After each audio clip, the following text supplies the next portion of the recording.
Raqamli texnologiyalar kundalik hayotimizga chuqur kirib borayotgan hozirgi kunda har bir fuqaroning internet tarmoqlarida uchraydigan turli tahdidlar haqida yetarlicha ma'lumotga ega bo'lishi, shu orqali shaxsiy ma'lumotlari xavfsizligini ta'minlashi yanada dolzarblik kasb etmoqda. Tadbirlarda mutaxassislar tomonidan so'nggi yillarda faollashgan kiberjinoyatchilarning asosiy turlari haqida batafsil ma'lumotlar berildi. Xususan, phishing orqali shaxsiy ma'lumotlarni o'g'irlash holatlari, onlayn firibgarlik sxemalari, ijtimoiy tarmoqlarda yoshlar va keksalarni aldash usullari, zararli dastur tarqatilishi va ular orqali foydalanuvchilarning bank kartalaridan pullarni o'g'irlash kabi holatlar aniq misollar orqali tahlil qilindi.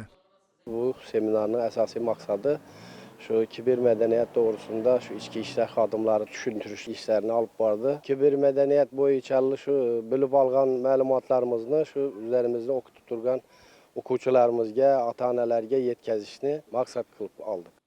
Seminar ishtirokchilariga kiberjinoyatlardan himoyalanish bo'yicha amaliy yo'riqnomalar berildi. Mutaxassislar har bir fuqaro internetdan foydalanishda murakkab va takrorlanmaydigan parollar o'rnatish, ijtimoiy tarmoqlardagi akkauntlarda 2 bosqichli autentifikatsiyadan foydalanish, yuborilgan shubhali havolalarni ochmaslik, bank kartalari va pasport ma'lumotlarini begona shaxslarga taqdim etmaslik, mobil ilovalarni faqat ishonchli manbalardan yuklab olish kabi asosiy qoidalarga qat'iy amal qilish lozimligi ta'kidlanmoqda. Shovot tumani Urganch Turkman chegara savdo markazi bojxona hududida o'tkazilgan targ'ibot ishlari davomida tadbirkorlar orasida raqamli savodxonlikni oshirish, kiberxavfsizlik bo'yicha ma'lumotlar berildi.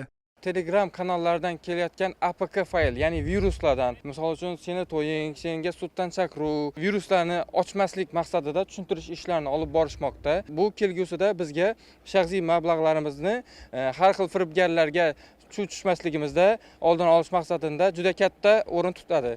Seminarlar davomida ishtirokchilarning savollariga mutaxassislar tomonidan atroflicha javoblar berilib, kiberjinoyatlarning oldini olishda har birimizdan shaxsiy mas'uliyat talab etilishi ta'kidlandi.